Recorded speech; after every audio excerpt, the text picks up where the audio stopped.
Hello and welcome to Board Game Gumbo. Today we're unboxing the expansion to Dotting the Purple called Votes and Virtue.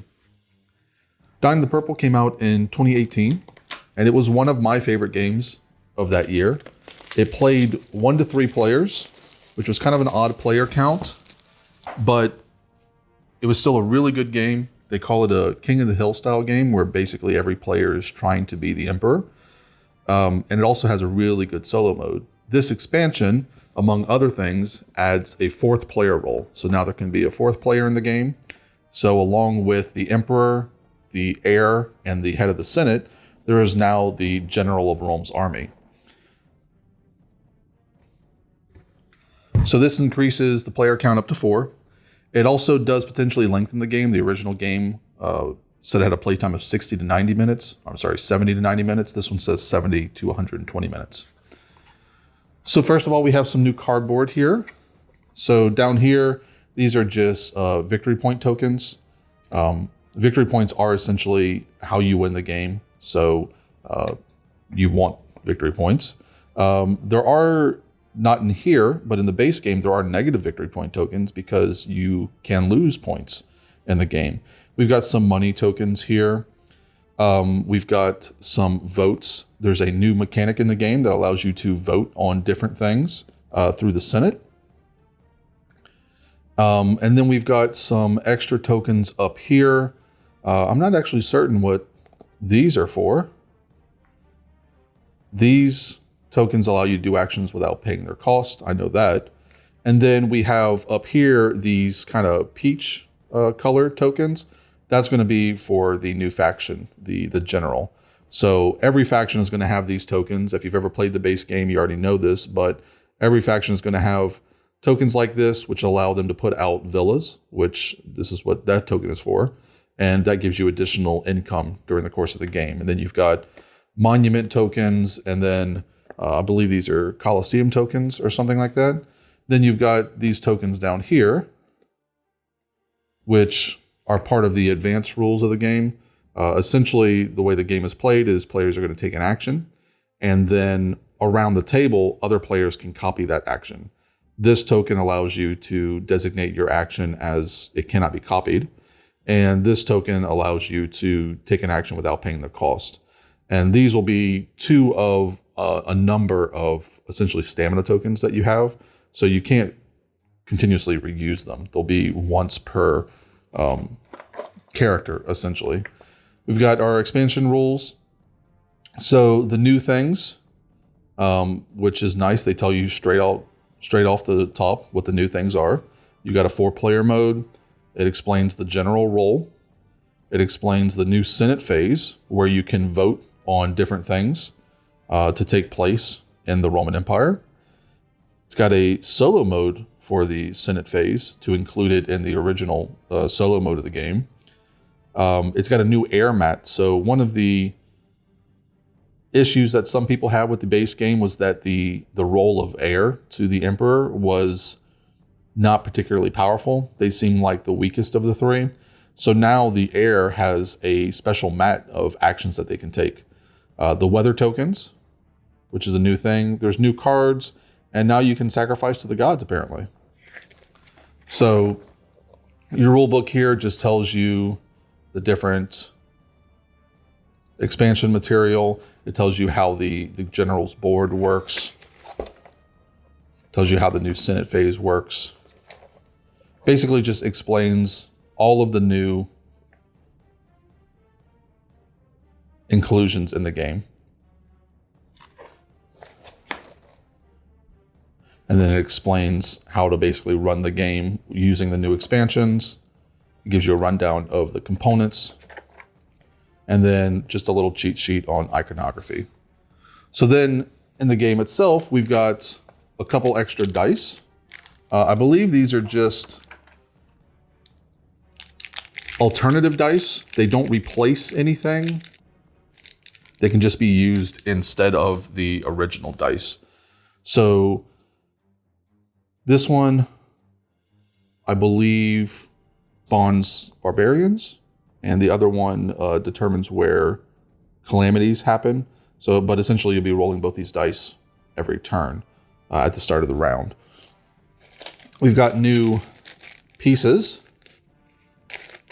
So you've got these little tokens. These are used in the Senate phase to, upvote different policies that you want to see in the game. And they have them in different colors because those are the player colors. So the player colors are white, green, black, and then the new player color, the general color, is this kind of tan or beige color. We've got some extra swords. These are just the barbarians, the enemy units. They're represented by these little swords, gladius-looking swords. Player pawn for the general. And then you've got the stamina tokens. So your stamina tokens are kind of like your health. In this game, you're not playing as a single person, you're playing as a Roman family. So it's not uncommon for your patriarch to die off and somebody else to take their spot. And these stamina tokens are essentially your life, how long your character has. And that's where the special tokens come in. Essentially, at the start of the game, you're going to have a certain number of these stamina tokens and then these 2 special tokens if you choose to play with them, which I do suggest. I think it's a really good addition, but it is considered an advanced rule. We've got a whole new deck of cards here. Let's take a look. So cards are used for a couple different things in this game. There are essentially event cards. There are plot cards. There are a couple of different types. We've got a little cheat sheet just on the solo phase now. But this tells you basically how the game runs. So at the beginning of each phase, you're going to have enemies added to the board. That's where these dice come in. You're going to roll these dice, and the enemies are going to get added in randomly on the board. Then you're going to harvest grain. Grain is used to feed the populace, which is something that the emperor really wants to keep an eye on, because if the population of Rome gets unhappy, they have a tendency to do away with the current emperor. You're going to have a draw card phase, and then players are going to take actions. Again, whenever you take an action, typically the people behind you will be able to follow that action. There are some actions that cannot be followed, but typically they will be able to follow those actions. Then you have a place building phase, distribute food phase. This is where the happiness of the population will go up or down. So one of the really interesting things about this game, the reason they call it a King of the Hill style game, is because the emperor in phase 2 kind of knows how his turn is going to go based off of how much grain he gets, and also the grain price, because you can buy additional grain as the emperor. So between phases 2 and 6, if you're doing really well as the emperor, people are going to be looking to knock you off that pedestal. Whereas if you're not doing well, they may let you have the round because they know you're either not going to score a lot of points or you may actually get overthrown. Then at the end of distributing food, you have collect taxes phase. This is kind of a generic tax phase. Everybody gets taxes, and then you get additional taxes if you have your villas out. And then the end of the year. At the end of the year is when the emperor scores points based off of where the happiness is. And the emperor is the only one who automatically scores points every year. There are ways for other players beside the emperor to score points, but this is why it's a King of the Hill games, because everybody wants that end of the year point scoring if they can get it. Here is how you score points in the solo mode, and then here's how you score points in the regular game. So again, the emperor is the only one who scores at the end of the round, but all players can score for putting out specific buildings, for defeating enemy barbarians. You get negative points if your character runs out of stamina, which will happen during the course of the game. I don't think I've ever played a game where somebody didn't lose a character. So negative points are kind of mandatory. These are advanced rules. That's why they're in red, but you can gain points, victory points, also for destroying enemy outposts and also for some end of the year events. And then at the end of the game, you're also going to score points if you have the rightmost senator, which means you're the head of the Senate. Specific plot and hidden objective cards, the H cards, will give you points, and you also score points for money. So here are plot cards. You will draw plot cards at the beginning of the round. That's where that draw card phase comes from. And the amount you draw will vary. There are ways to get more than the normal amount. But plot cards have essentially two uses. The first use is down here for strength. You can use strength in two different ways. Either you can use strength to up the value of your army for a single fight in order to defeat barbarian armies, or you can use it when rolling dice to either attack or defend from another player. So you can try to stab the Emperor in the back, but he can also play these cards to increase his die roll. And the difference between your die roll and your target's die roll is the amount of stamina they lose. So obviously you want to be as high as possible, but they can also play cards. The other way to use plot cards is for their special ability. And this one, for instance, allows you to move 2 stamina from the used stamina to the unused stamina section of your player board. And this basically just lets you recover life.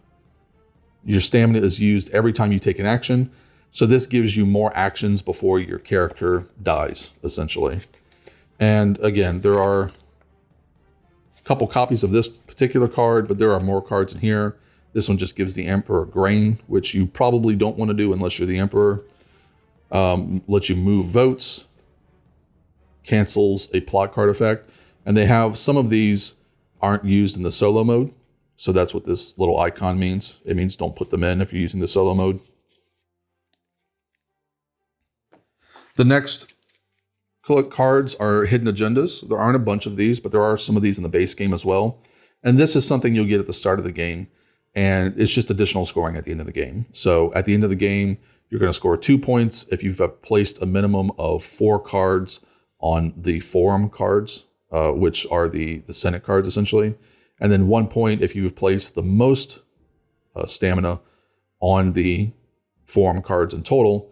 And then you're going to lose points if you've placed the fewest stamina. So again, just additional scoring at the end of the game. Here are God cards, which are new to the game.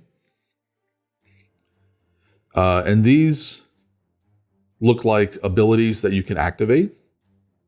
I assume these will just be out on the board in play, and you can choose which one to activate. But this one, Mars gives you +2 strength for the rest of the year, which allows you to fight more effectively. Here are the forum cards, and these are an advanced rule, but if you play with these, you're going to draw these at the end of each year. And these allow you to take an action to put one of your stamina on any spot on the card. So this one gives you a number of opportunities to roll the resource die, the rewards die. So obviously, if you're the first person to put one here, you probably want to put it on the 3. But this just lets you roll the rewards die 3 times. This one allows you to move the air token for a reduced value. It normally costs 15 gold. You can do it for 10 here, and so on. These larger circles mean that you can have multiple stamina here, and you can have stamina from multiple players as well. And then finally, event cards. You'll have an event card every year, or typically you actually have more than one event card. And these are all pretty much bad things. All is quiet is about the best you can hope for. But here we've got pirate attack. You roll the 4-sided die to decide the region. Buildings and provinces with a coastline in the target region are destroyed unless the owners pay 2 money per building. And then you add a money icon to the target region. So basically the pirates attack the shore of Rome and destroy any buildings that are there unless you pay them off. Very interesting and thematic are those event cards, I find. You've got some extra boards here. So this is the new board for the air. This is an action that the air can use once per turn. And this is just a new action that they get. And they force the Emperor, whoever's playing the Emperor, to make a choice. Either the Emperor loses 2 health, or they have to give the air 5 gold. And this, again, this is just a little balancing mechanic because people thought that the air was a little weak. You've got a new board so that you can play with 4 players. And the starting role of this board is the general. So this board, it is 2-sided. There's a generic side that all players have, and I believe it's this one. So this is kind of the basic generic side. And on this side, all players are going to play on this green side, and all their little special abilities are the same. If you play on the advanced side, all these little special abilities are different. So here is things like, it tells you your hand limit, it tells you your starting roll. This is where your stamina will go. When you use stamina, it'll go down here. And when you run out of stamina, your character dies and you essentially start over. All your stamina goes to the unused section. Here are the actions you can take here. C means that the action can be copied. If you don't see that, so up here, for instance, you cannot copy this action. But if I were to move, I'd put one of my stamina here, and I would be able to move my pawn 3 spaces around the board. And then in player order, each player behind me can copy that action. Unless you're playing with the advanced rules and you decide to use that token instead. Now nobody can copy you. You've got this action here, allows you to pay for a senator. The value that you have to pay increases as the game goes on, as there's more senators. And again, that can be copied. Building estates, which again give you increased revenue at the end of each round. Buildings go into a building queue, and there's a whole mechanism with that, but essentially they're not immediately placed out. Then you've got the monuments that you can build. What the monuments do is once you place them out, they give you special abilities. So the first monument you place out gives you +1 strength. The second monument allows you to move all of your used stamina to your unused, but again, you only get that one time. And then the third monument you put out allows you to draw 4 plot cards. And then the last action here is assassination. You pay 5 money, and you can either try to assassinate the head of the Senate, or you can try to assassinate the Emperor. If you try to assassinate a senator, you roll a d6, and if you get a 1, you fail. If you get a 2 through a 6, you succeed, and you get to add whatever plot card you want to that roll. So assassinating a senator is pretty likely. Assassinating the Emperor works a different way. You roll the d6, and then whatever value you get, plus whatever plot card you decide to use, is your value. And then the Emperor gets to defend himself in the same way. And then you take the differences between your value and his value, and that's how much stamina the Emperor loses, if any. So that's the new roll card. Then we have the General's special action card. So the General has a special assassination feature, which costs money based off of the amount of legions that are out, and also costs actions. And then he has an Inspire action, which allows him to move his virtue marker, his little cardboard piece, along this path. And when he moves it, he'll gain certain resources. He can gain 3 money, a plot card, 2 plot cards, and so on. He also, it looks like it's additional strength when he moves, and he gets money at the end of the game. So this is just his little special action that the General will have throughout the course of the game. And then the last thing we have is the Senate board. So the Senate board is where you're going to put these little thumbs up tokens.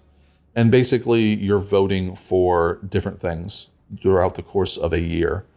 You can move the air token. You have to have at least 3 in the yes for this to go through. The air token can be moved in several different ways. This is just a new way to do it. This one adjusts the happiness, kills the Emperor, gains additional food, adjusts the price of food, swap 2 buildings on the building track, and then place an additional building this year from the building track. And then on the other side, there's a solo variant for this one. So that's everything you get in the expansion. Now there is something else I want to show you because I did get it from the Kickstarter, and that is the playmat for the game. They offered this neoprene playmat, and I'm kind of a sucker for these neoprene playmats, so I decided to get it.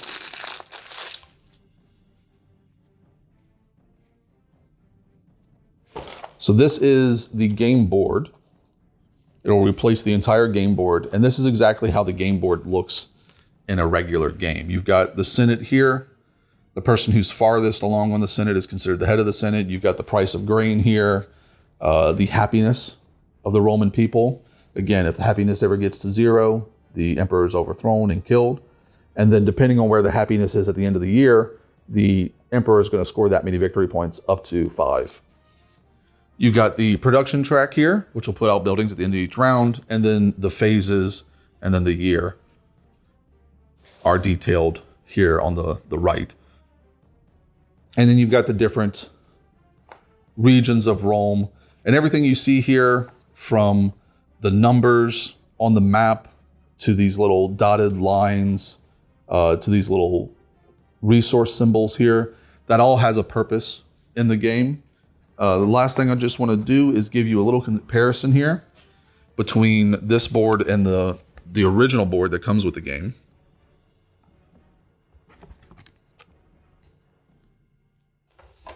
So you can see that the neoprene board is a little bit bigger, not significantly bigger. And it does contain all the same information. There's nothing new on this. The colors on the neoprene mat are a little bit more vibrant.